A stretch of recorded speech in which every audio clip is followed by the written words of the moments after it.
Buonasera a tutti e molto grazie a Stefano, a Elena, a Lorenza per questa introduzione.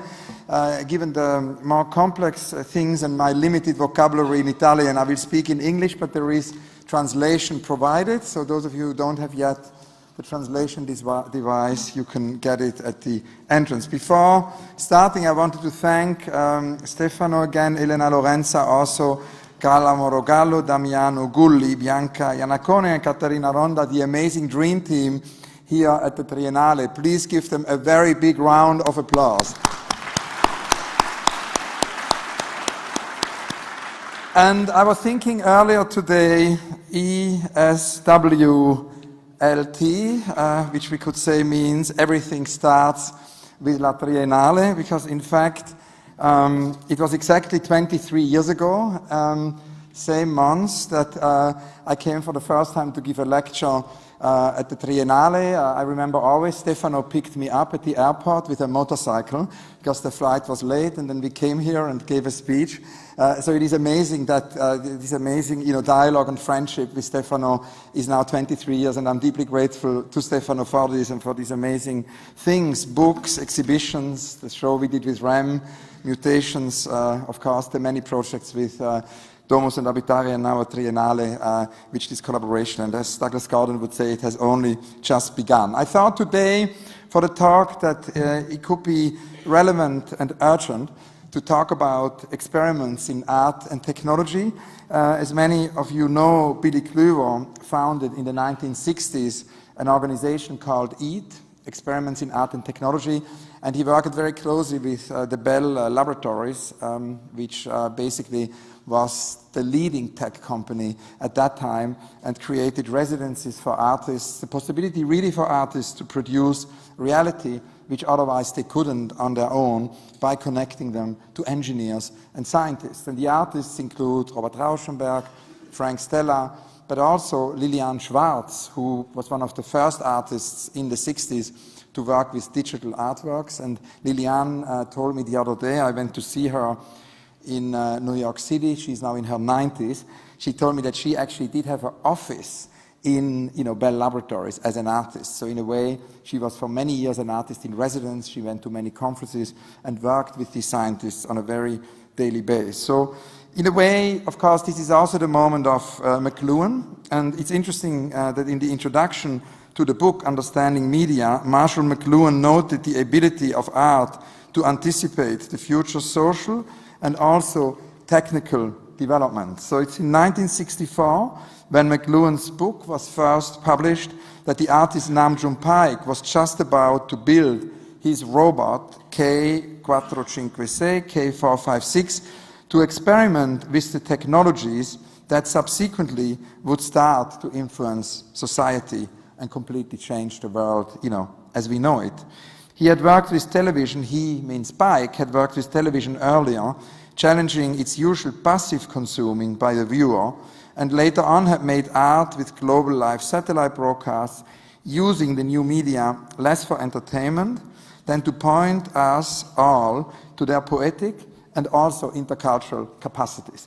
And I think that's what, if today, in 2019, we want to think about new experiments in art and technology, and it's kind of nice that, EAT becomes neat. It's very neat. It's a very nice word. So if you think about neat as new experiments in art and technology, we should very much, as Stefano said in the introduction, thinking about the Da Vinci idea really of Enzo Mari, not only talk about new experiments, in art and technology, but we should talk about new experiments in art, architecture, design, technology, and of course also science, and bring all of these fields together. And the aim is, of course, and that's where it didn't change, to again unlock the poetic and intercultural capacity which can occur when we bring these fields together. Now, one of the things which we felt at the Serpentine in London, I'm the artistic director of the Serpentine Galleries in Kensington Garden, we felt it's very important to actually put this into the center of the organization, the new experiments of art and technology. So when Jana Peel,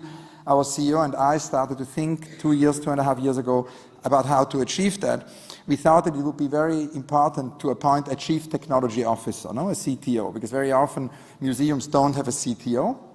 And we also took very seriously another experiment. It's not only Billy Klüver which resonates. And when I talk about these experiments from the past, you see, for me, they are very much toolboxes. So it's not with nostalgia, but I think, Panofsky says we invent the future with fragments from the past. So, EAT is a toolbox, and another toolbox is APG. And APG stands for Artist Placement Group, and that was an initiative by John Latham and Barbara Stevini, again in the 1960s, late 60s, and went on for many years. And the idea was actually to position artists in society. Latham had this wonderful epiphany and worked with Barbara Stevini to implement this, in society, and Barbara is still working on it, it's really an amazing ongoing adventure to put artists into all fields of society, that artists are at the table where decisions are made.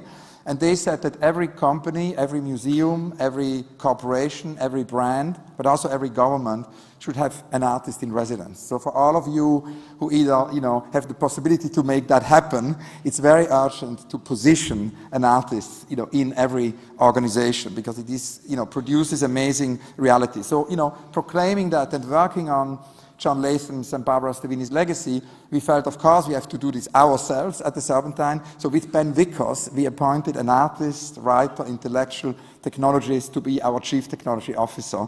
And that's really when our whole adventure, which I'm going to talk about tonight, started. One of the first things Ben suggested was that we would commission, of course, digital commissions, and we soon found out that it's interesting that actually these digital commissions don't have the limited lifespans exhibitions have, because exhibitions, of course, have a limited lifespan. They last for an hour or a month or 2 months. Sometimes a performance can be only an hour, but usually, it's 6 to 8 weeks, whilst a digital commission will last as long as there is electricity, right? It's going to continue to evolve on our site.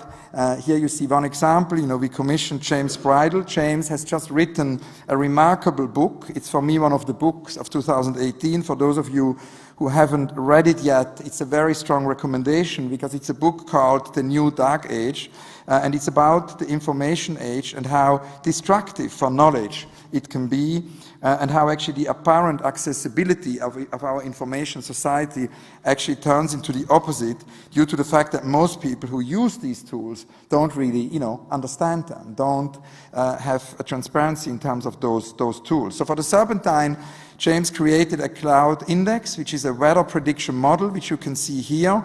A vast amount of data is gathered about historic weather patterns from satellites. It's very much an artwork about, big data. And he correlates the data with polling events. For example, here you can see the connection between the weather and the Brexit. Now, obviously, another thing which is always part of, my practice is conversations. It's to listen, to learn through conversations, as Stefano, mentioned. It's part of an ongoing exploration. So when we started to go on this journey of new experiments in art and technology, I started to do many interviews and conversations with technologists. One of them is Vitalik Buterin, whom you see here, who actually is a great, pioneer of blockchain. He invented Ethereum, which is also a foundation. And of course, blockchain is a public database on which transactions are permanently recorded. It's a ledger. It's not a centralized ledger. It's a decentralized ledger.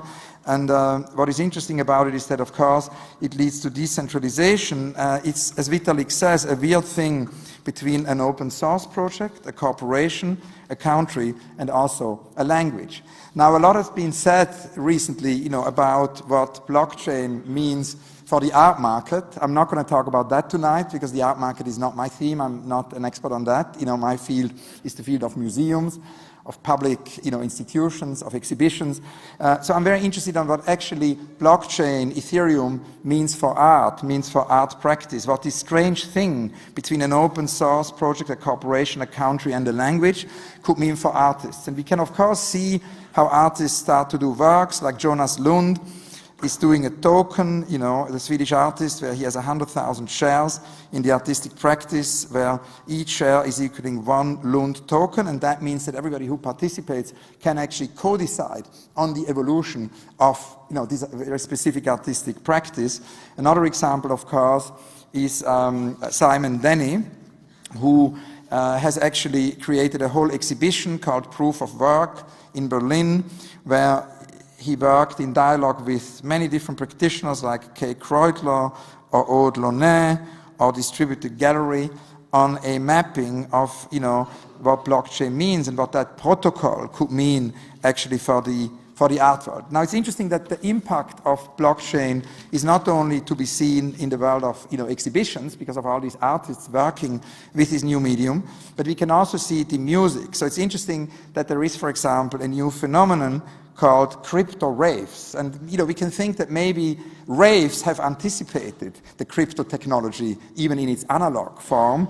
And so it's interesting, Matt Dryhurst, who is the world expert on crypto raves, told Ben Vickers and me that, like most good things, the crypto raves emerged slowly and organically, which is also, of course, true what we are doing at the Serpentine, with technology. It emerges slowly and very organically. It's not a top-down master plan. It's a bottom-up kind of growth. And back to Dryhurst's quote, the first time he said, I went to a crypto rave, I got a text message from a friend who was given a few invites. I received my own unique keys, and I was given an invite of my own to share.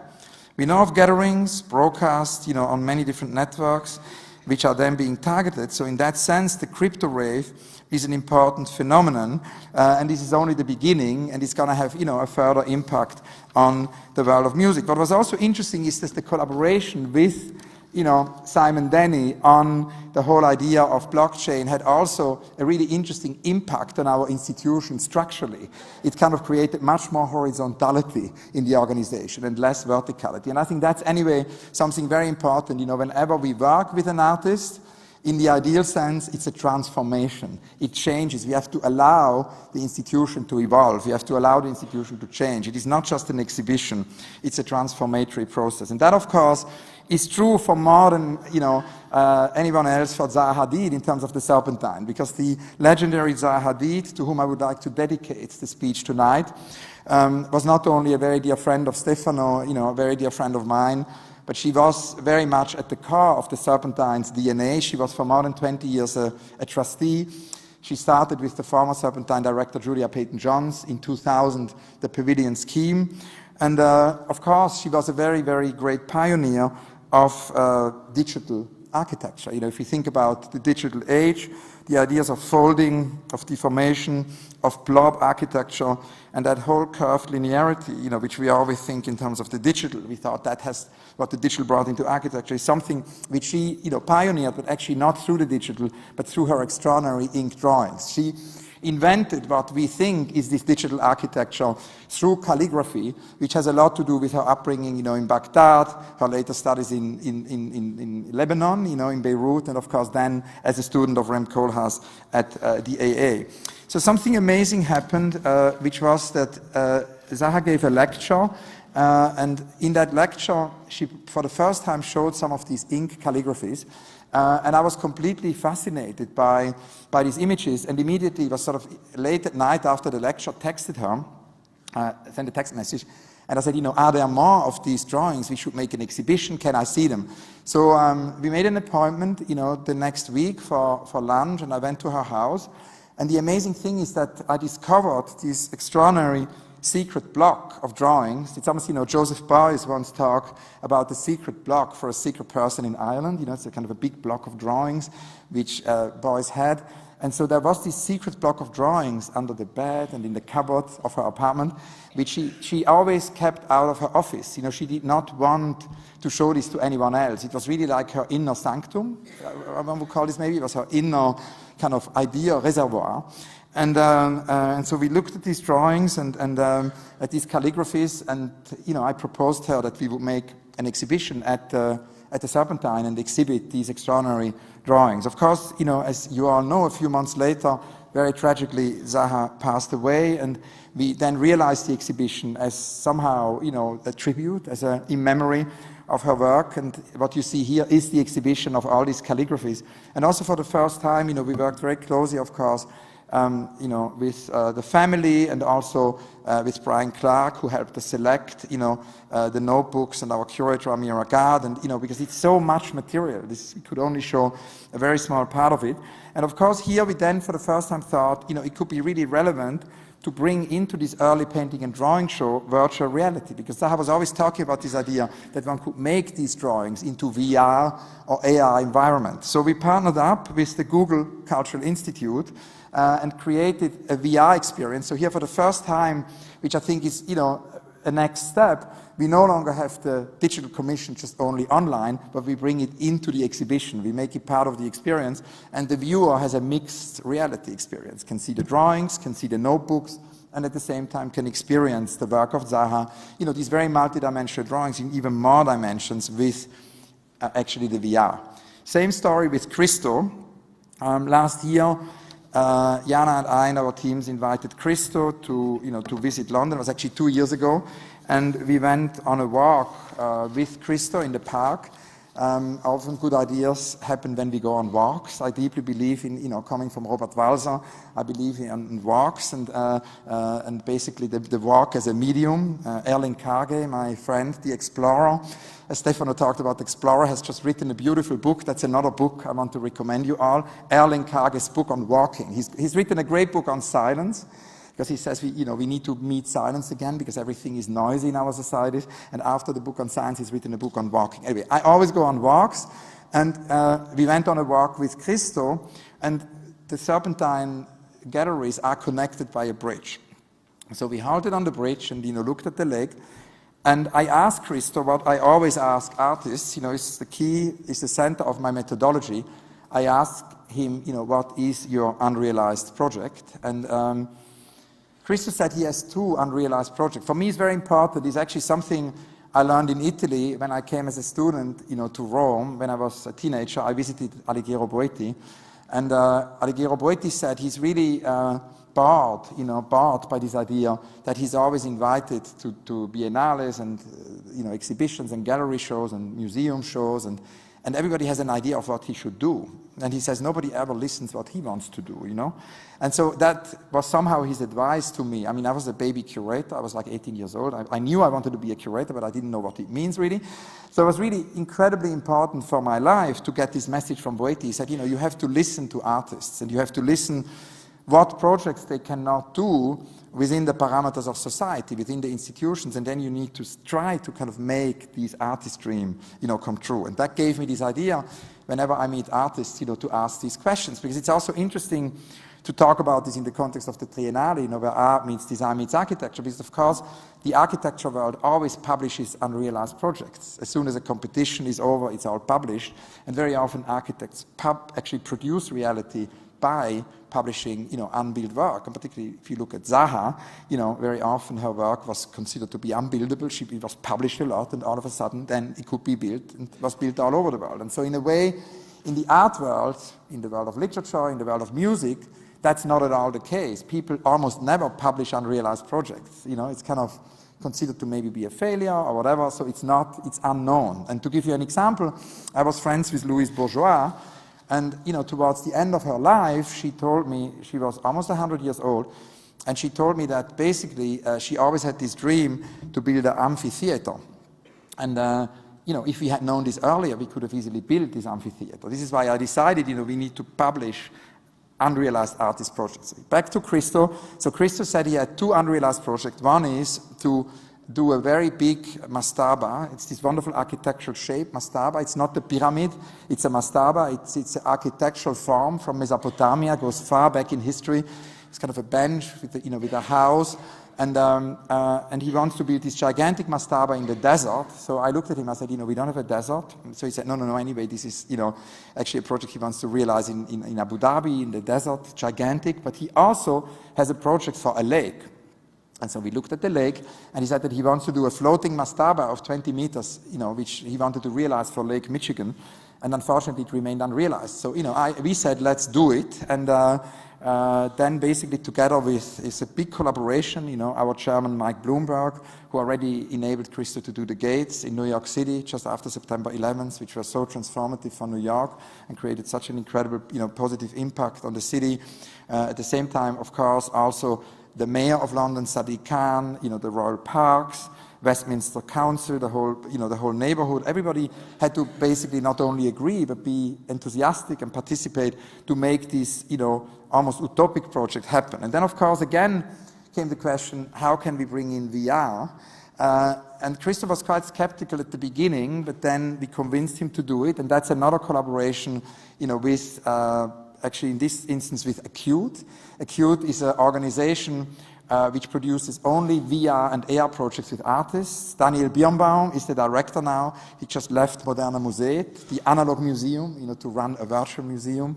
And basically together with Acute and the Serpentine, we produced this. And it's interesting because, of course, we had to convince Christo that it doesn't replace at all the experience which you actually have and, which hundreds of thousands of people made by visiting this site, because you saw the mastaba in different daylight and, dusk and dawn. The colors were mirrored in different ways. It was never twice the same. And of course, the VR never replaces this, but the VR gives you a documentation. Now that the piece is gone, because these pieces have a limited lifespan, it gives you a documentation, but at the same time also it allows you to have perspectives, aerial perspectives, all kinds of unexpected perspectives. So that's another use, in a way, besides, of course, this idea of having it in exhibitions. It's a kind of a new form of documentation of such more ephemeral, spatial projects. There's a whole other chapter to talk about that in architecture, which I'm going to do in a minute. And of course, architecture is at the core of what we do, and in a way, from the Christo Mastaba to architecture, it's very directly related because it happens in the park. And as I said, the scheme started in 2000 when Julian Zaha and the Denshawn, La Palumbo began that scheme with the first pavilion, which you see here. I joined the gallery in 2006, so the first pavilion I co-commissioned is the pavilion with Rem Koolhaas and Cécile Balmond, was a balloon type of structure which on sunny days could go to the sky and then could be pulled back. So very much related to Cedric Price, this idea that the aviary could fly out of the zoo if the birds want. It's kind of an architecture of freedom. The next year we had Olafur Eliasson and Cécile Balmond. Ketil Thorsen was Snøhetta, was an artist-architect collaboration. The pavilion, of course, is basically free admission, like all our exhibitions is in the park. So it's used by visitors every year very differently. So here people run up and down the ramp, joggers used it. Frank Gehry became a new speaker's corner, free speech center, moved from Hyde Park Corner to the Serpentine. With Sana, it sort of blurred the inside and outside. The park came inside. With Jean Nouvel, it became a game parlor to play chess and all kinds of other games. The Participatory Nation, it turned into the opposite the year after with Peter Zumthor and Piet Oudolf, a very monastic kind of courtyard, where we basically brought Piet Oudolf and Peter Zumthor together. I think a very important part of the work of the curator is to make junctions. So it's not only bringing artworks together, but it's always also bringing people together. I see it as a very central part of my work to every day, bring people together. The next year we had Ai Weiwei and Herzog de Meuron. That's a digging, it's an architecture, it's a kind of an archaeology of the site. And then it became important to maybe, go also in a younger generation of architects to open it up. The Sana, the Sejima Biennale was very essential because I did a kind of an oral history there of an exhibition, a portrait of an exhibition, and met there a whole new generation of architects. So we invited Su Fujimoto in 2013. And that's a collaboration with the Luma Foundation. So for those of you who want to see this pavilion, you can go to Tirana. And we collaborated with Edi Rama, the former mayor, who is now the prime minister. And he is a great example for the artist placement group. When I say we put artists in the context of society, Albania is an artist-run country. An artist, a painter and sculptor, has become the prime minister. And the Su Fujimoto Pavilion is there for 3 years. So all of these pavilions have also a second life. You have Smiljan Radic, the Soucoupe Volante. It's almost like a sculpture for a structure from outer space, which landed at the same time very rooted by these rocks. This is reinstalled in Somerset. You can see it there. Selgascano will now be installed in Los Angeles actually in a few months. Then the Zip of Bjarke Ingels, which was also a climbing wall, potentially. And then, in 2017, Jana and I and the team thought it would be really interesting. And, it's a very complex thing to do such a pavilion, working with the engineers, with David Glover, working with our, project manager, Julie Burnell, our architecture curator, Miragad. We all felt the process should be more open, It's a too hermetic process, so we decided to open it up to an even younger generation and also invite several architects, to make proposals. And David Adjei and Richard Rogers joined us in this jury and also as advisors of the scheme. And so we invited Francis Kéré from Burkina Faso and Berlin to create this structure, which gathers very much his memories of gatherings around the tree. So it became very much also a place for activists, groups, for gatherings, a content machine for the whole summer. Last but not least, the Pavilion of 2018, the youngest architect so far, in the series, Frida Escobedo, who, created a gelosia, kind of a Mexican gelosia, so that you have a breeze during the summer, because of course there is an ever increased heat wave in terms of the tropicalization of London. And she created at the same time not only a Mexican patio, but she also created a connection to the Greenwich Meridian. So very much combining, the local and the global, and brings us to something I'm going to talk about later, which is what Édouard Glissant calls, mondialité. You had lots of more intimate spaces and niches in this pavilion. And you might wonder, what has this all to do with new experiments in art and technology and design and architecture? It brings us all back, to Tim Berners-Lee. Tim Berners-Lee, and this is his motto, this is for everyone, he invented in 1989 the World Wide Web. And we work with him very closely at the Serpentine. It's a very important year, because 2019 marks the 30th anniversary of the World Wide Web. And I think, very few inventions have changed the world to the extent Tim Berners-Lee's invention has. And what is particularly interesting, of course, is that Tim is extremely concerned about the recent evolution of his own invention, and says, we have to claim the World Wide Web back, because, he's aware of the potential loss of net neutrality, and that means, no longer a same internet for everyone, faster internet for those who pay, etc. And that, loss of net neutrality would mean that it is no longer for everyone. And, Tim Berners-Lee fights that. And I think, in a way, this is extremely interesting in relation, of course, to what museums today have to do. I mean, in a way, I think, we live in a society of exacerbated inequality.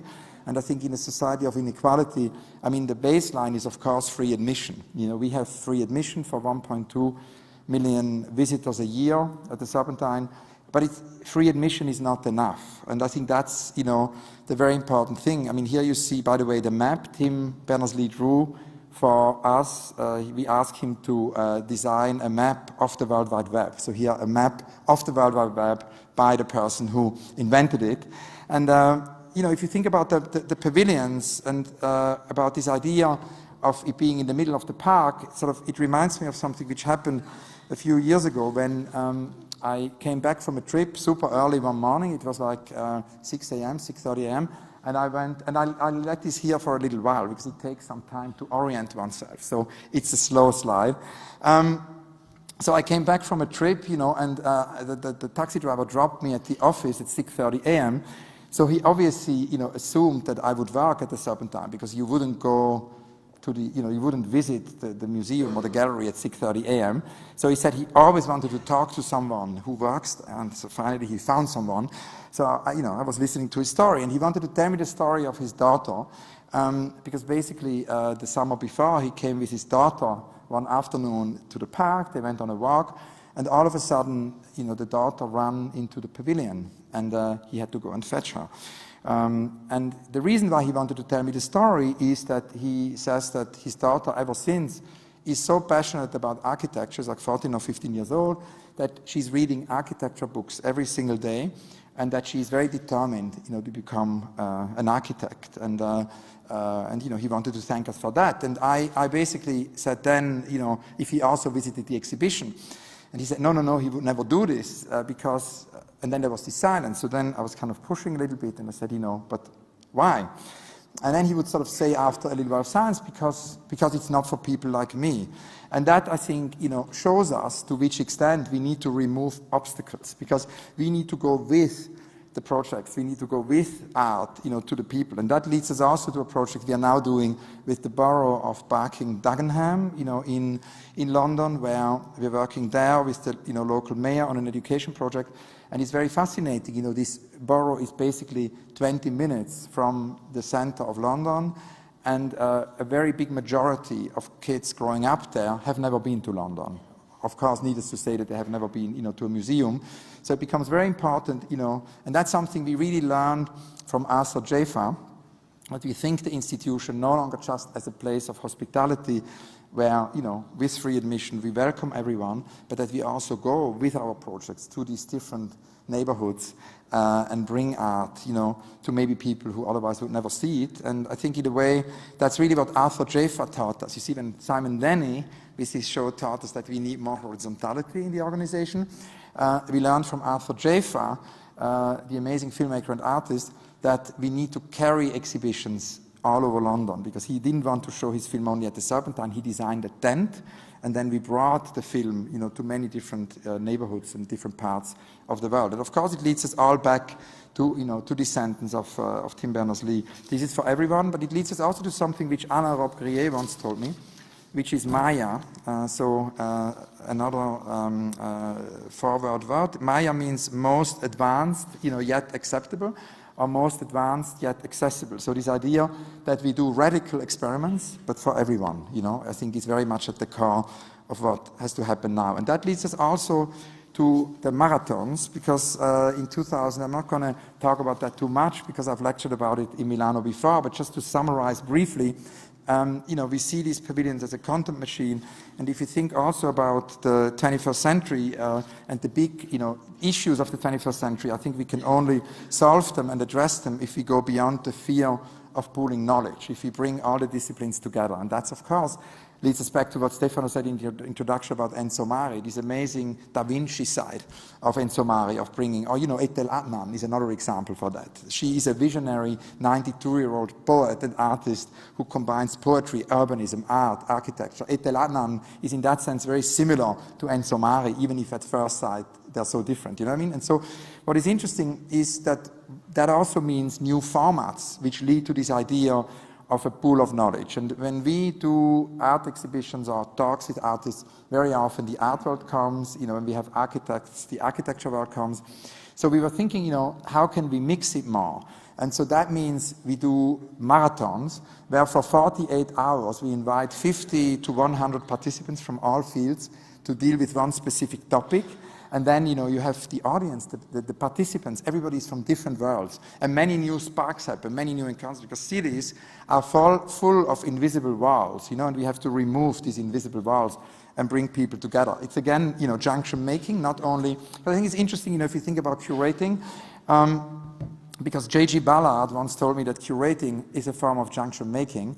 And that, of course, means bringing objects together. That's what we still do. When we install an exhibition, we make junctions between objects.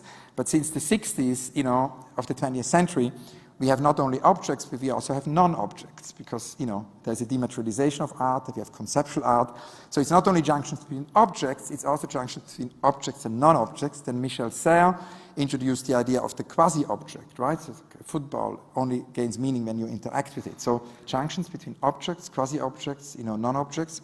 You have Yu Kui, Chinese philosopher, talks about digital objects. And then Timothy Martin talks about hyper-objects. So I think the curation is in that sense a curation of objects, non-objects, quasi-objects, hyper-objects, digital objects, and of course people, foremost and above all people, which is what's happening here, junctions between people. So here you see the first marathon. Rem Koolhaas and I were on stage for 24 hours, interviewing 72 Londoners. It culminated in the great Doris Lessing talking about ecology and extinction, the world being at the precipice, and she introduced a whole new program at the Serpentine, which we now have. We just appointed a curator of ecology. We felt it's important to have a curator of ecology, to have a whole ecology department, so that the institution, and that we, with our projects, fight extinction. And that very much started, of course, with Doris Lessing and Gustav Metzger. The Transformation Marathon, we had Dominique Gonzalez-Förster, who brought us Heiner Müller and Pina Bausch. So Pina Bausch and Heino made a return to London after so many years, and Pina realized her first participatory performance. Then we addressed the work marathon, and we had a very interesting conversation this afternoon with the Friends of the Triennale, the group of the Friends of the Triennale, about this idea of the future of work. Because of course, when we think about technology and the impact of technology, there are also warning systems, and I think in a way very much art has to do with these early warning systems. So very early on, artists talked about this idea not only of disappearance of work, but on a more optimistic turn also the idea of creation of work. In an environment where a lot of jobs will disappear, this idea of invention of new work. So we organized this work marathon, and we addressed the theme of the future of work. We invited the philosopher Berners-Lee to actually work with us on a whole chapter of conditional basic income. Because of course there is this whole discussion about general basic income, which sometimes leads to very extreme views. So he says, we need a more conditional basic income, which comes actually from an intermittent employment, because he says in a way more and more people have a freelance employment, and so he looks at this statue of intermittence of spectacle in France and tries extrapolating from that to define not a general basic income but the intermittent basic income. And so that was a whole chapter. But then of course, as you see here, we had artists, designers, the social sculptor John Gray on the right here, who founded Ghetto Gastro, this very transformative, design, social sculpture, gastro organization through food changes society, coming from the Bronx and carrying this, now to Kensington Gardens. And then, of course, the architect David Adje, who is also on our board and advising the architecture scheme, and the artist Lynette Yadon-Boakier. The three of them discussed, the future of work. Last but not least, the theme of the guest, the ghost, the host, the machine. We, of course, wanted to address somehow, the theme of AI, and that came directly out of our engagements with digital programs at the Serpentine, where we wanted to address such questions as, is art changing in the age of artificial intelligence? What are the emerging relationships between machines and the human spirit? If we don't know what consciousness is, how can we qualify intelligence? What are the emerging relationships between machines and the human spirit? Again, are we too late to define the ethics of our machines? All rather big questions. Does the future belong to non-human entities? And for example, another question from this long list, is the existential threat real? So we wanted to start with questions because it's interesting. Cedric Price, the architect whom I mentioned before, who with John Littlewood invented the Fun Palace, the ultimate interdisciplinary kind of arts organization, he always said technology is the answer, but what is the question, right? So we wanted to basically focus on that, and here you see Hito Steyerl, the artist delivering her speech for the marathon, and it was fascinating that in her speech, Hito added to artificial intelligence, to AI, the notion of AS, and AS means artificial stupidity. So what is artificial stupidity? As you may know, Hito works with documentary and also experimental film and considers two key aspects of what we should keep in mind when reflecting on the implication of A, or as a matter of fact of AS, for society. The first, Hito says, are the expectations for so-called AI are often overrated and the noun intelligence is misleading. So to counter that, she uses AS, as already explained.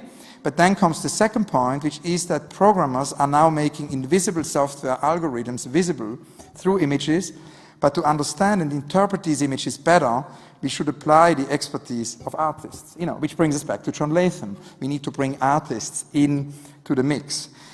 To further explain Hito's notion of artificial stupidity, she refers, of course, to a more general phenomenon, like the now widespread use of Twitter bots. In our conversation, she said, and this is a quote, "It was and still is a very popular tool in elections to deploy Twitter armies to sway public opinion and to deflect popular hashtags and so on.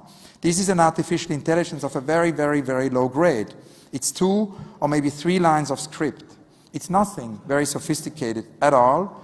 Yet, the social implications of this kind of artificial stupidity are already monumental in global politics. End of quote. And of course, that's what we can observe now all over the world, in elections, and connects back also to James Bridle's book I quoted at the beginning.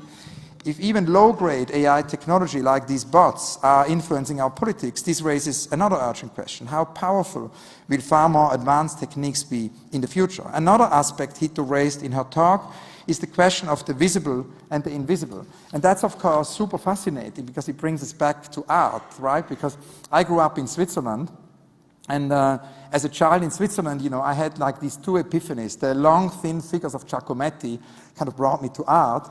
But the first artist, in a way, I was really obsessed by was Paul Klee. And, the visionary Paul Klee would always say, that art is about making the invisible, invisible. And so it's making the invisible visible in English, exactly, to make the invisible visible. And that's, of course, very interesting in relation to, what Hito says, because in computer technology, most algorithms works invisibly. We don't see them, we don't understand them, most of them don't understand them, they are in the background, they're inaccessible in the systems we use daily. But of course, at the same time, there has lately been a comeback of visuality in machine learning. The ways that deep learning algorithms of AI are processing data has been made visible through applications like Google's Deep Dream, and in Deep Dream you have this process of computerized pattern recognition which is visualized in real time. So the application shows how the algorithm tries to match animal forms with any given input. And you will see in a minute how that enters another artist's work, Pierre Weig, about whom I'm going to talk. And it's kind of fascinating because there are so many other AI visualization programs that in their way make, in the Paul Klee way, the invisible visible. The difficulty, of course, in the general public's perception of such images is, as Hito points out, that these visual patterns are viewed uncritically as realistic and objective representations of the machine process. So Hito says of the aesthetic of such visualization, and now another quote from my interview with her,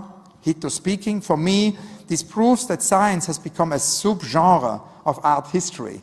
Science has become a subgenre of art history. We now have lots of abstract computer patterns that might look like Paul Klee painting or a Mark Rothko or all sorts of other abstractions that we know from art history. The only difference, I think, is that in current scientific thought, they are perceived as representations of reality, almost like documentary images, whereas in art history, there's a very nuanced understanding of different kind of abstractions. End of quote. Again, makes clear why we need to bring artists into the mix. And this leads us directly, as I mentioned, to Pierre Weig. For those of you who can come to London, the exhibition is at our space until the 10th of February. And many of you might have seen Pierre's extraordinary works in Kassel and Münster. So basically, after having worked with moving image a lot in the 90s, Pierre has basically entered the world of organic living installations. He's created both in Münster and Kassel living environments which keep changing with complex dynamic feedbacks, with different life forms. And for him, it was really not clear if he would ever come back to the moving image again. And that's exactly why it also took me so many years to convince him to do another exhibition in a gallery space, in a museum space, because for him it was much more interesting to actually carry his practice into these environments. Like in Kassel, it was a park, and in Münster, it was a very porous, leaking building where the inside and the outside kind of blurred. And then, he all of a sudden found a way of actually bringing all of this back to the moving image by creating the space of the Serpentine as a porous and contingent environment, housing different forms of cognition, of emerging intelligence, of also biological reproduction and instinctual behavior. So you have throughout the gallery, you have these LED screens which present images which actually begin in the mind of a human. So what happens is that the brain activity is captured. Pierre is sending images of humans, images of animals, images of art. There are images of Duchamp's large glass, for example. He's sending them to a laboratory in Kyoto. In Kyoto, you have a scientist, and the scientist basically looks at these images, concentrates at these images, and then there is a transmission. It's almost like a neural, a kind of a machine transportation, a machine telepathy, one could maybe call it. So there's no photography involved. It goes directly from the brain to the machine. And of course the machine has an enormous, storage of millions of images of this very thing, the scientist looks at, and then starts to identify, starts to search, for that image. So you really enter the deep neural network and you see the images created in that process. To kind of further also insist on this idea that you're not having the loop anymore. Because of course what I'm here kind of coming to little by little is that it leads to a new type of artwork. It leads to a new form, a new living art form, where you no longer have a loop. You basically are liberated from the loop. The film never starts again, and that happens here also with the visitors, because the body temperature of you entering the gallery is changing the images, right? And at the same time, you're never alone. You're anyway never alone because you are with other visitors. But should you come on a day where you're the only visitor, which is unlikely, you will still not be alone, because there are also 100,000 flies. We have at any moment 100,000 flies who see the exhibition with you. So it's not an anthropocentric process. And these flies, they also, influence the process of the process of these images, and keep changing them. And that, of course, leads us to another project of Pierre Week's former collaborator, Ian Cheng. Ian used to work for George Lucas initially, then went into the art world, studied with Rick Rittier-Vanish, and now, and then worked for Pierre Week, and actually came up with the first exhibition we had at the Serpentine, which has a central nervous system. It's an exhibition called Bob. And it's interesting because for the most part, the works of contemporary artists have been embodied rumination on AI's impact on existential questions of the self, on future interactions with non-human entities, all the things I've discussed. But very few artists have taken the technologies and innovations of AI as the underlying material of their work and actually sculpted them into their own vision. And that is exactly what Ian is doing here. He's gone as far as to construct entire worlds of artificial beings with varying degrees of sentience and intelligence. And so we can call these works, live simulations. And he's also very interested in the social context, of these AI works. So he created a character called Bob, and Bob stands for Bag of Belief, and it basically was born at the Serpentine. And in that sense, it's when you read the visitor books, it shows you what a very different experience it is to a normal exhibition visit. I looked again yesterday at the visitor book, the comments of the exhibition. And for example, one visitor said, I came all the way from Birmingham and I don't understand, but Bob ignored me. I stayed for an hour and Bob ignored me. Then another visitor wrote, I came every day because Bob was so nice to me, right? So it is a very different situation because it's an artwork which is alive, and Bob, in that sense, becomes a belief system over time, where you trust Bob to believe things for you, and when you need to see from that belief's orientation towards reality, you talk to Bob, and Bob tells you. And in a way, it becomes like an operating system, distinct from and at the same time conscious of its collection of belief apps. And you can download the app, the Bob app. It's at the moment also exhibited in New York. And of course, Bob is still in its infancy, but very fascinating for us, to have for the first time an exhibition at the Serpentine, which has a central, nervous system, an exhibition which was curated with Ian and Ben Vickers and Rebecca Lewin. And also something else happened, which shows you how different it is from any other show we've ever done. Because at some point, Jana and I got a call in the middle of the night that basically the park had actually noticed that all of a sudden the gallery had lit up at 3 in the morning because, Bob was programmed to be awake from 10 a.m. to 7 p.m. and then sleep when the gallery is closed. But one day, Bob decided to get up at 3 a.m. And so, that is an artwork with a central nervous system. Here is a detail of Bob. A very different experiment of art and technology, very urgent project of Sondra Perry. So we go from the house of Ian, the house of Bob, to the house of Sondra Perry.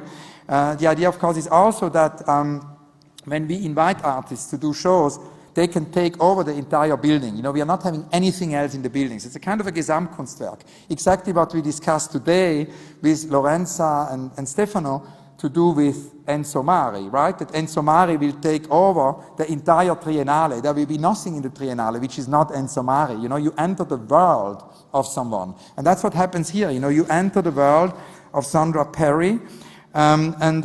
Basically the show was called Typhoon, exploring really the intersection of black identity and digital culture and power structures through video and media installation and performances. So Sondra makes work about blackness, about black femininity and African American heritage, often taking her personal history, family history, as a point of departure. So her use of digital tools and materials ranging from blue screen technology, and as you can see here, 3D avatars, found footage from the internet, all of that reflects on these modes of representation and the abstraction of black identity in art and media. I made an interview with Sondra for this exhibition, and she said, when making a piece, so this is a quote from the interview, when making a piece, I want people to feel like they have space and agency.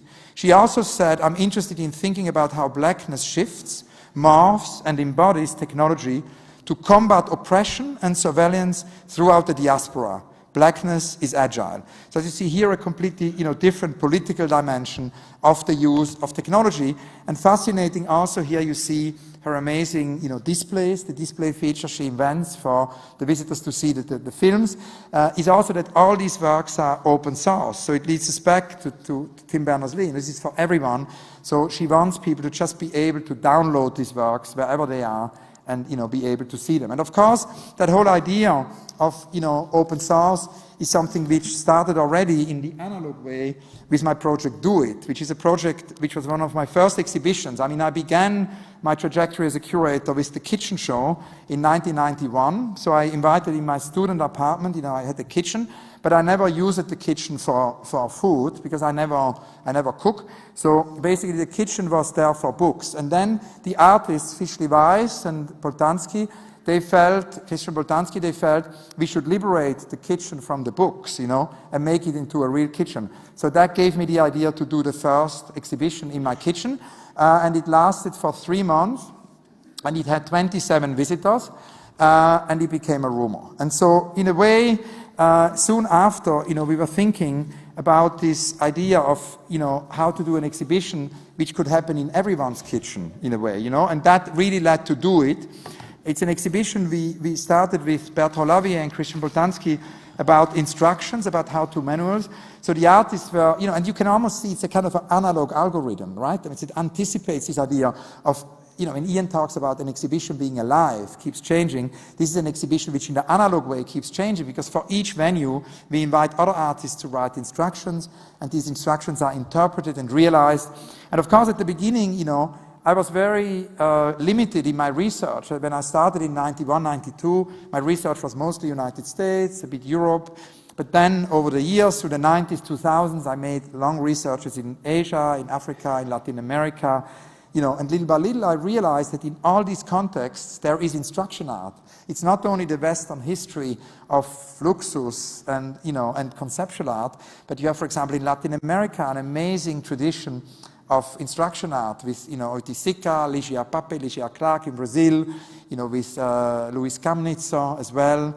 You have an amazing history, of course, also in Asia with, of course, Yoko Ono at the very beginning, before already in the 50s started to work with instructions, with Ishigami, the composer, the composer, her partner at that time. They collaborated on art and musical scores and on compositions. And so here you see, of course, that it went also into other disciplines. The dancer, choreographer Anna Halprin wrote dance instructions, so people can just do it in the street. They can realize. So this exhibition has no boundaries. It just grows. You can go basically in a local town, wherever you are, and you can buy candies, and you can throw them in the corner and make your own Felix Gonzalez Torres. Just do it. And this exhibition has never stopped since 1991. So it has happened in more than 160 cities, and it's an ever-growing archive. And it, in that sense, changes. It's the opposite of when you export an exhibition and tour it, and impose it. I think when you bring something to another place, then one has to listen to that place. And here, for example, Pistoletto, the Sfera, with the newspapers, wherever the show goes, he works with local newspapers, with, local children, and the sphere leaves the museum and goes into the city. You know, Yoko Ono's wish tree is another instruction. And so in a way, the same thing is true for Take Me, I'm Yours, which is an exhibition we started with actually Christian Boltanski, again, initially at the Serpentine in the mid-90s, and then Chiara Parisi actually revived it, gave it a completely new life by bringing it at La Monnaie, you know, again to life. So it's like, again, you know, it's an exhibition with instructions, which was dormant and then was brought back to life. Here you see the encounter of Boltanski and González Torres. So the rule of the game here is different from, you know, do it, because with do it, it's an instruction and you can realize it, it's a score. Here, it's a takeaway artwork. It's this idea, but you see, it always still relates to the kitchen. So with do it, everybody can do it wherever they want, in their apartment, at home, in the museum. And here, basically, people can take away the exhibition and install it at home. It's about the history of art of dissemination. You know, many artists have worked with dissemination. In Fluxus, more recently you have Ottobong Nekanga, who created this amazing display where she disseminates her work in exhibitions by interacting, you know, with the visitors. And again, you know, wherever the exhibition goes, when it went to Villa Medici in Rome, Luigi Ontani created a whole new display of badges, you know, disseminated tens of thousands of badges by introducing them to the old sculptures at Villa Medici. Or we have Ian Cheng and Rachel Rose and Louis Kamnitzer. Or we have, you know, Alison Knowles, who said actually she's the pioneer of Fluxus, right? One of the last surviving founders of the Fluxus movement. And she said basically it's not only about people coming to the show and taking things away, but the dissemination can also go the other way around, that actually visitors bring objects to the museum. So she invites visitors to bring their favorite red object. And so by the end of the exhibition, the entire space is filled, you know, with this amazing carpet of red objects. So of course the rule of the game also shifts, evolves. And I didn't bring the images of Hangar Bicocca, but Roberta Tenconi is here tonight. She curated the show here in Milano, and I hope that you all saw it in real here in Milano, and it was the biggest version so far of this exhibition, and also the most visited exhibition of Take Me, I'm Yours, and of course again involved, you know, an important local research. So wherever the show goes, you know, the archive grows with new pieces which then are shown internationally. So we invited artists like Nicole Assael or Francesco Vezzoli, who all added, you know, new pieces to the show. And now that the exhibition will go to China, you know, there will be yet another archive of that. So in a way, you know, it's very much a complex dynamic system of feedback loop. And then the exhibition might be forgotten for 50 years, and somebody might discover in an archive the instruction. And, you know, exactly as it happened with Chiara when she kickstarted again, the exhibition could begin again. So now comes, in a way, maybe the key to everything, which is everything I do is influenced by the thinking of Édouard Glissant, and I think it's very essential, you know, if we talk about new experiments in art and technology, that we remember Glissant's work, but also if you think about globalization, because of course technology and globalization go hand in hand, and this is certainly not the first time we are living and experiencing globalization. There have been many other periods of globalization. Rem Koolhaas spoke in a lecture so eloquently, you know, about the Roman Empire as an earlier form of globalization. But what we can certainly say is that fooled by technology, our 21st century is the most extreme and maybe also most violent moment of globalization we have ever experienced. Now, Édouard Glissant understood that very early on. He very early on understood that basically globalization would lead to several things. He understood the homogenizing forces of globalization would lead to a form of extinction. He understood that it would erase many differences, that languages would disappear. I mean, Elizabeth Kolbert describes that we're living in the sixth age of mass extinction, in the age of six mass extinction. I never can say it. It's one or the other. In any case, it's a mass extinction we are living now, and it's the sixth mass extinction.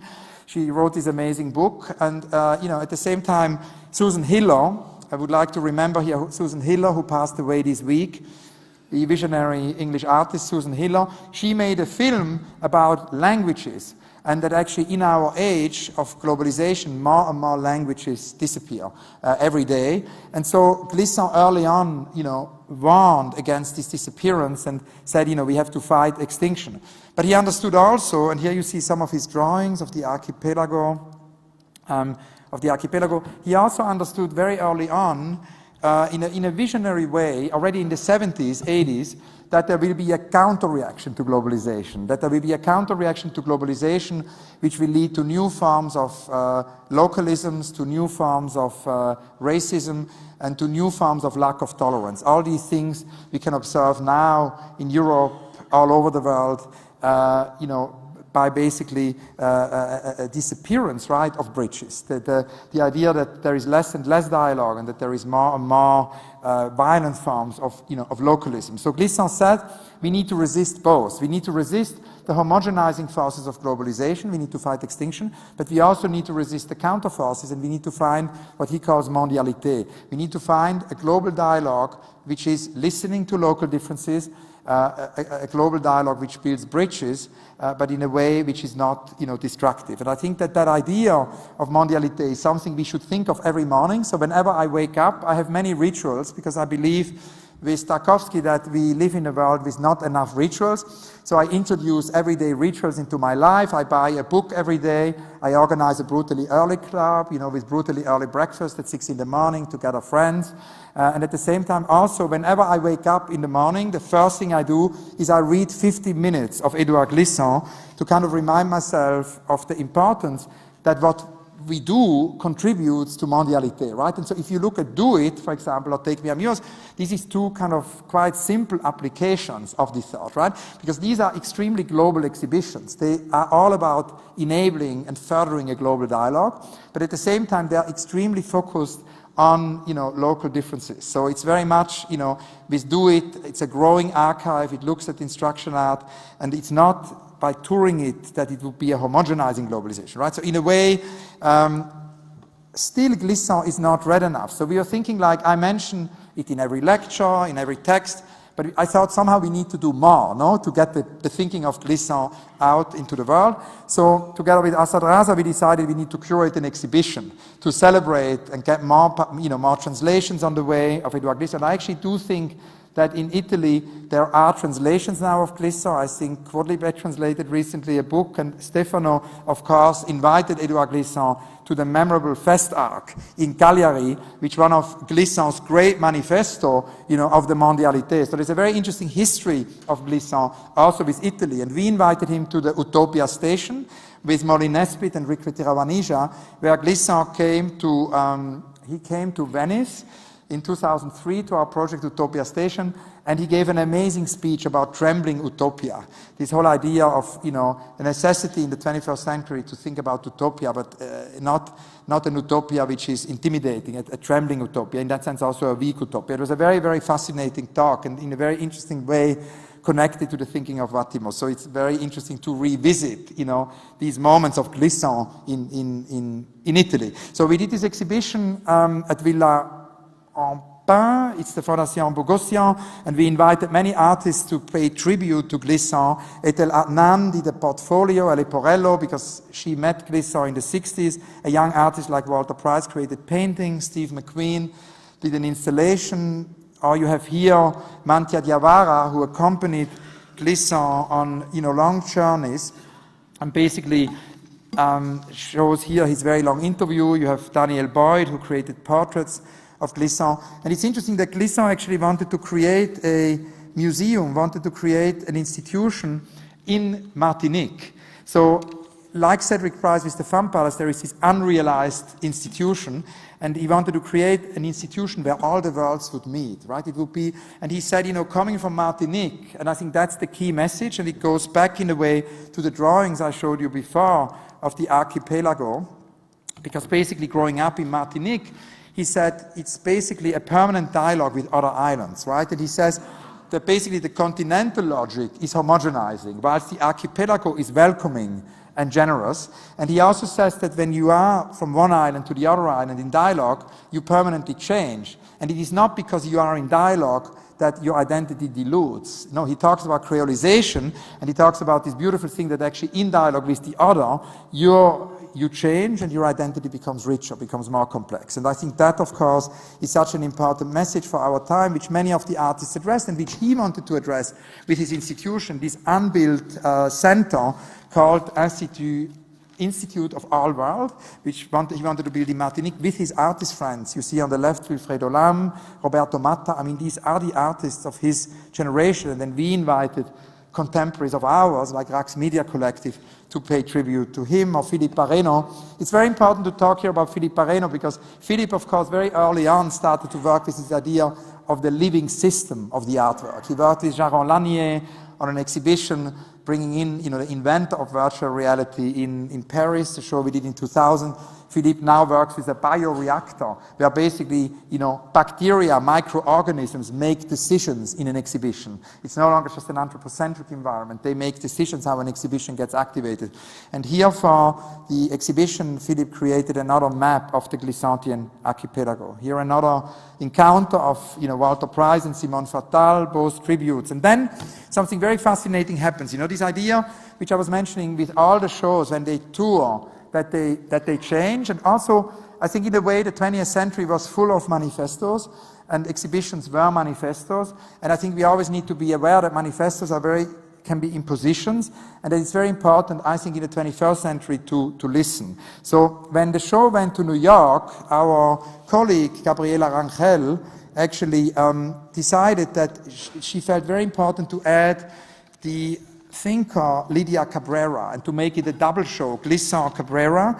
And it's very fascinating because Lydia Cabrera, you see here the spelling, Lydia Cabrera is a Cuban, visionary, and talked a lot about the difference, of Afro-Cuban languages, Yoruba and Bantu cultures, and showed that these cultures are constantly evolving and growing without losing their singularity. So there's a super interesting connection to Glissant, and through her work as a oral historian and also a cosmologist, she created an archive, an oral history. She recorded all these voices, these disappearing languages of Cuban cultures.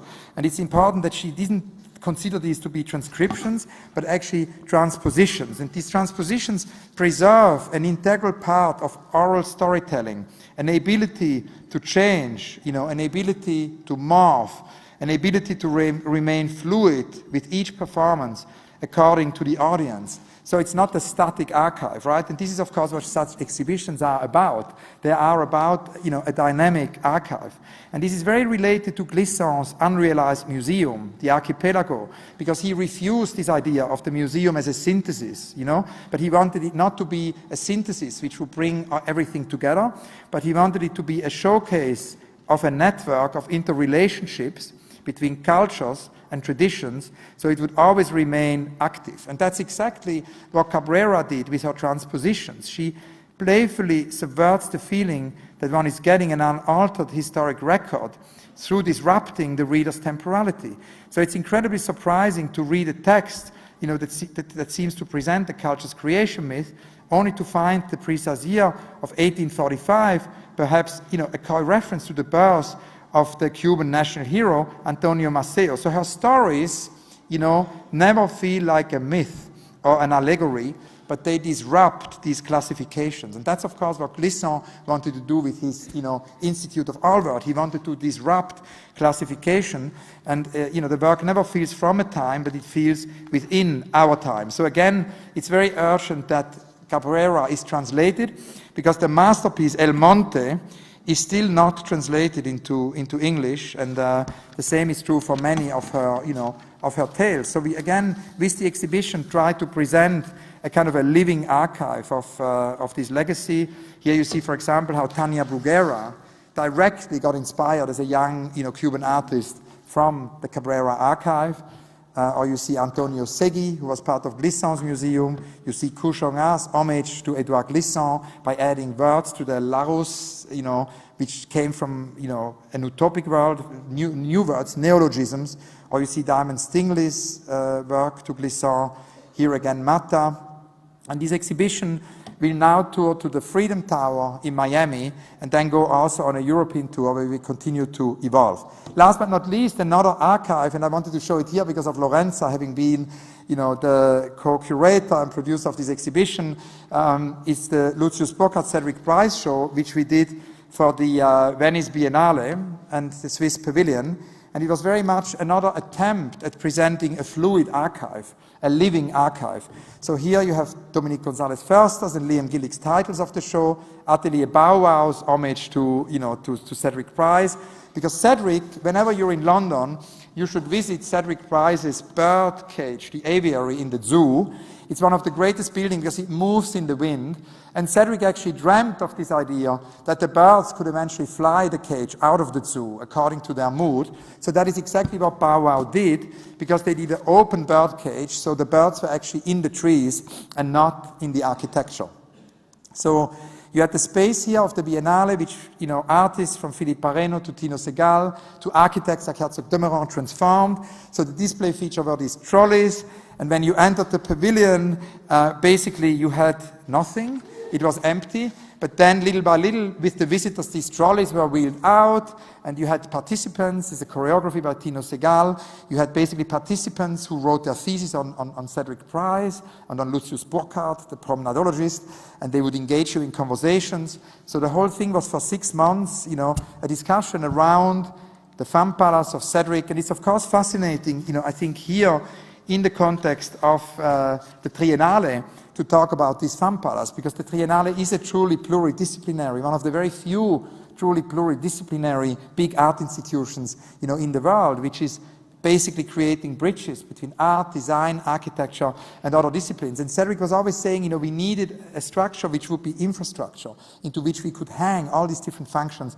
And this is, of course, a project he had with the theater director John Littlewood in the early 60s, and it remained unrealized, but it's a big inspiration ever since. So we had the Femme Palace somehow in the center of the show, and you see here all this engagement, all these conversations, knowledge was produced. There was a summer school directed by Stefano Boeri with all these 60, students, PhD students who wrote theses on Cedric, and the archive where the documents were wheeled out, which was basically Herzog de Meuron's idea. So you couldn't really say anymore who did what. It was an amazing team where artists and architects worked together on this type of Gesamtkunstwerk of actually making a living archive. And all of a sudden, through Pareno's blinds, the space went dark, and we could project elements from the archive of my many interviews with Cedric and Lucius, and then the space started again, here you see, and then the trolleys became vehicles for, and it's kind of interesting, and many artists did projects actually, in the garden, in the park, and it leads us directly to a new project I wanted to mention here, which really grew directly out, in a way, of this project, because actually in Venice, at the Biennale, we presented a then very new project, which had just started to be built, which is the Shed for New York City. It's a project by Diller, Scofidio, Renfro, together with David Rockwell, and it's a project on wheels. And that, of course, ties in very much with Cedric, because Cedric wanted to build an airport on wheels. He also wanted to have a pop-up parliament, because he says, why do we have a parliament building? The parliament only gathers a couple of times a year, so it can be a pop-up. And the rest of the time we liberate the land for other use, right? And so at the same time, the airport can go where you need it. It's kind of on wheels. And so it's interesting that Liz Diller was saying the other day, very inspired by Cedric, for this very big new art center in New York City, built on wheels, which is run by Alex Poots, the CEO and artistic director, with whom I already collaborated a lot in Manchester, because he ran there the Manchester International Festival, where we did, artists' operas. We did a lot of collaborations, interdisciplinary collaborations. And when Alex was appointed at the Shed, we decided to collaborate, and as the senior artistic advisor, I, helped basically program a lot of projects there to bring in art into the mix. So we felt that it would be very important to, as a prelude to the Shed, to actually do an experiment where you could see how these different disciplines come together. So here you see some of the participants in this prelude: Azealia Banks, Asad Raza, who did the school, Tino Segal, who did the choreography, Arca for music, Abra for music, and then the architect Kunle Adeyemi. So Kunle built for a few weeks this structure for the Shed prelude. It's basically involved also a choreography of Bill Forsyth. So the building was completely and is completely flexible. So you see the walls could suddenly come out, and a dark space could become a light space. The seats could be mobile. A choreography of Bill Forsyth could suddenly become a piece by Tino Segal, would become a school by Asad Raza, would become a concert by Abra. and this would all be completely fluid, right? It would be like a very fluid transition. You can see it here. And then all of a sudden, there can be talks, and it becomes a seminar. The doors close, the walls become more confined space in the evening, and we did a whole series of programs with Dorothea von Hantelmann, where we basically triggered debates about, the future of this, what it means to create an interdisciplinary, art center for the 21st century. And one of the key themes here, this panel was, of course, the connection, again, between technology and spirituality, because I think it's very key that for the 21st century, and that's again connecting to the theme, of new experiments in art and technology, that we can go beyond the mind-body division. How can we bring together spirituality, neuroscience, technology? So we have here conversations with Yu Hui, with Nora Khan, with Sudharbata Sengupta from Rax Media Collective, with Wolf Singer, the neuroscientist, very much addressing the question of how Western modernity is still marked by various regimes of separation that have created binary categories. And that's, I think, the conclusion, in a way, I would like to end upon, is that the key thing for a 21st century institution is how can we go beyond these binaries, which are still so deeply rooted in all the institutions and art structures, because these ontological dualisms are very much inscribed, and we have to somehow transcend them, have to go beyond them. And that, of course, is something which you see very much in, as well, all the projects, which the Shed will do. And Cedric said, and we go back quickly here to this, that the 21st century institution will utilize calculated uncertainty and conscious incompleteness to produce a catalyst for invigorating change, whilst always producing the harvest of the quiet eye. I'm going to read that again because it's kind of a manifesto. A 21st century institution will utilize calculated uncertainty and conscious incompleteness to produce a catalyst for invigorating change, whilst always producing the harvest of the quiet eye.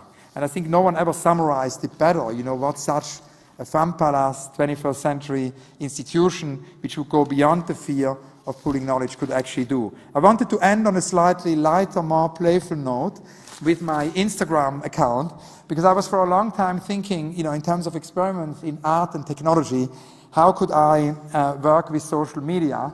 And I always knew what I didn't want to do. I knew for sure that I didn't want to post food, I also knew for sure that I wanted it not to be, reproducing a secondary reality, because when I was a student, I had a little portable museum of that size in my pocket, always, it was a diptych, and it was called the Nano Museum, right? And so wherever I went, I would carry this little frame and I would show it to people I met, to the bus driver, to people in cafes, to the fellow students, and I would invite artists to do exhibitions, in this format. So when these portable machines came about, these smartphones, and I have it every day in my pocket, I always was thinking of my earlier days, when in the 90s I had a similar object in the pocket, which was my portable museum.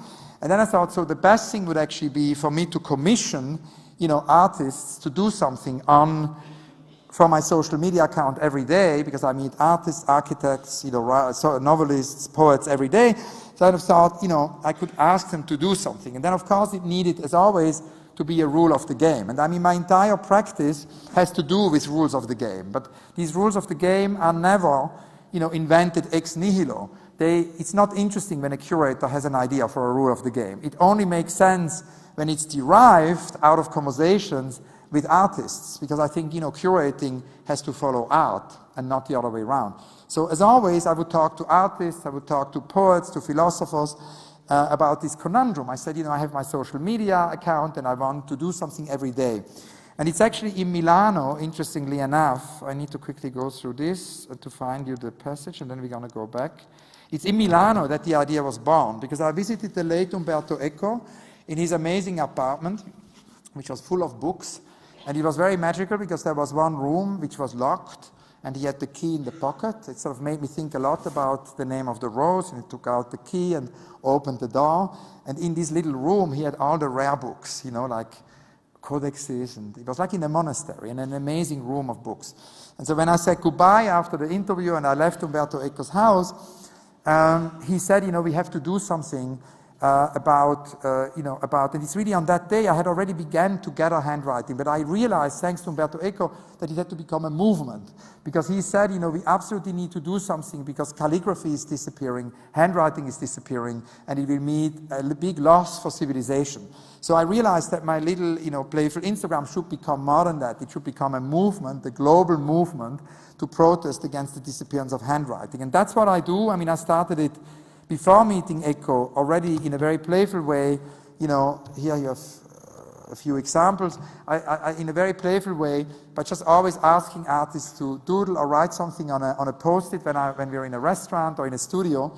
And the other person who was really instrumental was Édouard Glissant, the poet and artist, because we once went on a walk with the artist Chang, my partner, and also her partner Simone Fatal, and it was in Brittany, in France, and it was raining, as it often does in Brittany in winter. It was a horrible rain, and then we needed to be protected from the rain, so we went to a coffee shop, and the rain would not stop, like for 3 hours or something. It's kind of a great opportunity to have a wonderful conversation, a moment of slowness. But then, after about 2 or 3 hours, we all kind of went on our phones and started to send some messages.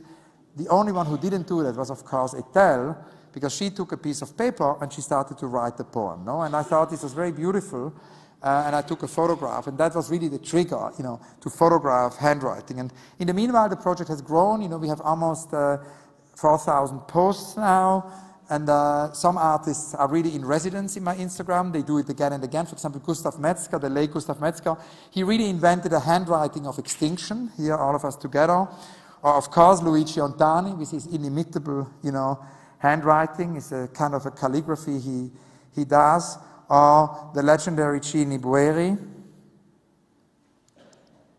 Or Jonas Mekas, who just passed away in 96, actually last week. And Jonas, of course, was very important for my work because he encouraged me to record conversations. I kind of owe it to him that I have this archive because, when I was a student, he said, why don't you record this conversation? Enzo Mari, a few years ago. Francesco Vezzoli. Kushonga. The Eco quote we already had. And then, of course, many artists don't want to do social media, so then they kind of are in residence in my social media. So it's almost like it's like a Russian matryoshka, like when you have the Russian matryoshka thing. Is that I think you call it like that in English, right? It's a matryoshka. You have the thing within the thing within the thing, the doll within the doll within the doll. So here you have the Instagram within the Instagram. So we can say my Instagram hides many other Instagrams. So for example, Andri Sara is sending me a clock every week, so he gives us the time, He gives the time, the base to my Instagram account. And as you can imagine, because everything I do ultimately leads to books, I'm not only buying a book every day, I'm obsessed to edit and write books. So of course, Instagram for me is not the end game. Instagram is just a pretext to do many books. So the Post-its will become a big book. The clocks of Andri Sala have already become a fanzine. We're working on a book. Here, for example, my last meeting with Cunellis, when he had the exhibition in Paris, he wrote this on a post-it. Or the Cosmic Post-it of Thomas Saraceno. I mean, it's a very small extract because there are so many, but the whole archive is online. Maurizio Cattelan, Jane Goodall, Ugo La Pietra, Stefano Bueri. And then, it's the kind of thing, you see, my things never really have a master plan. It's not like that I go out and I say, now I'm going to do this movement on Instagram, on social media, but it's many conversations and then it organically grows. So Estelle triggered it, Umberto Eco made me feel it should be a movement. And then all of a sudden, I realized, 2 is a company, 3 is a crowd. Very often I am with several artists. So then we should do collective post-its, right? So then we have here the artist Alex Israel and the novelist Bret Easton Ellis about Viagra. Back to Rickrit. And of course this at a certain moment, led also to Exquisite Carve, no? Because the Surrealists played this wonderful game, the Exquisite Carve. So you take this kind of size of paper, You take an A4 sheet of paper and you fold it in 3 or 4 parts, and then somebody does the head, somebody does, the next part. You don't see what the other ones do. You mark the connection, you unfold it. Something the surrealists love to play. Breton wrote an entire little book on it. Meret Oppenheim, my Swiss compatriot, she played this game passionately in Ticino, in her house. There are so many exquisite carves of Meret Oppenheim. So we were actually, and that was kind of interesting, it shows you how organically these things happen. So we were with Ben Vickers and Hito Steyerl and James Bridle and other friends at the Google Cultural Institute, right, in Paris, discussing the future of AI and art. And then there was a lunch in the canteen, and I asked the artists to do a post-it. So Ben said, this is really boring that you're doing this every day. Your game should evolve. And so then I said, how could it evolve? And then everybody at the table suddenly came up with this idea of the Exquisite Carves. And so then we went to Greece, to basically visit the poet Valaoritis. He is one of the last surviving surrealist poets. He's in his 90s, and he had many exquisite carves from Breton, and he showed us the archive. So he became our teacher for exquisite carves. And since then, I have 146 exquisite carves, so this is going to become another book. The exquisite carves happen more rarely than the post-its, because it's more rare that I'm with 3 or 4 artists, than I'm with 1 artist, logically. So for that reason, it's a more rare occasion. Rickrit, for example, is also in residence in my Instagram. There are about 50 post-its by him. Lisa Ponti, the subtle ladder to steal the apples. And this is also a little bit like, a manifesto. I think if you think about Glissant's mondialité, about what we need to do now in the world, what every morning we need to think about, this is on the door of my office. So Glissant is always near my bed when I wake up, and this is the first thing I see when I come to the office in the morning, because I think we need togetherness, not separation. We need love, not suspicion. We need a common future, not isolation. And I think whatever we do, in a way, needs to contribute to that. Nanda Vigo.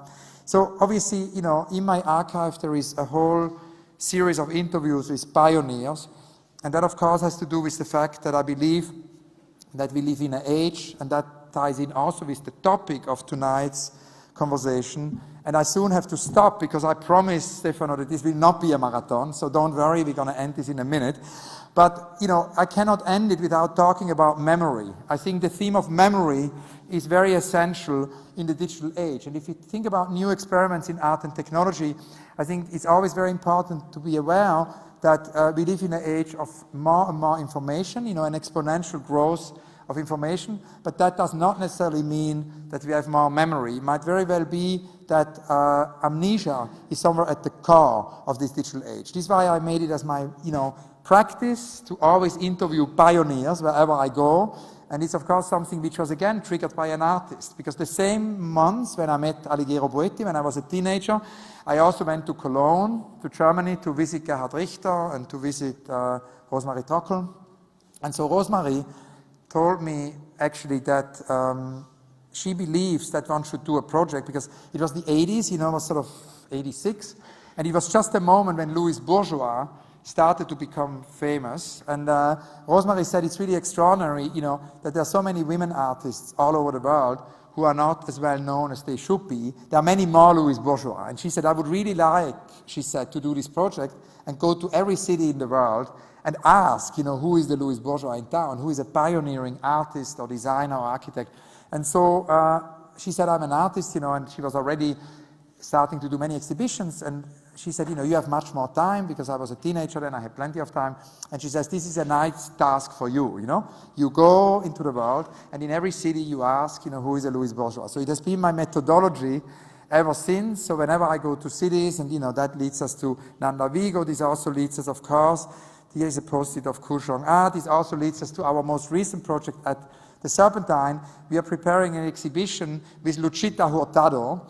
Luchita Hurtado is now 99 years old, 98, turns 99 this year, was basically part of surrealism, and she has had many, many lives. She was also early part of the ecology movement. She was part in the 60s of the first generation of feminist artists in LA, and has basically never had a survey of her work. So the Serpentine show will be the first survey of this 99-year-old artist. We will then tour it to Mexico, to the Tamayo Museum, where she was very close friends with Tamayo.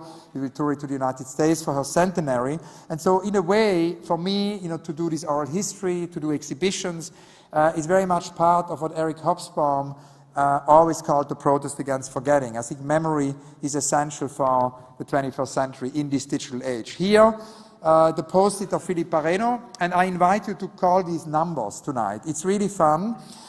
It's an American number, so you have to dial 001 before. I don't know, 001 or +1, from Italy.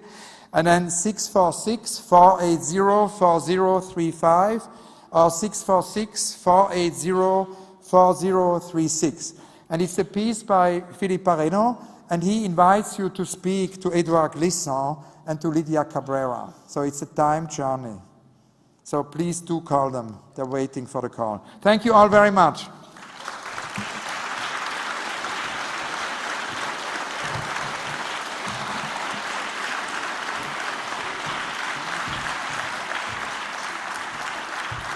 Grazie a tutti, credo che a questo punto sia fatto un po' tardi, quindi non faremo domande dal pubblico, ma comunque Hans è qua ancora per qualche minuto per chi si vuole avvicinare e fargli qualche domanda diretta. Grazie ancora per essere venuti e ci vediamo alla prossima conversazione tra il 21 e il 26 maggio durante Art Week.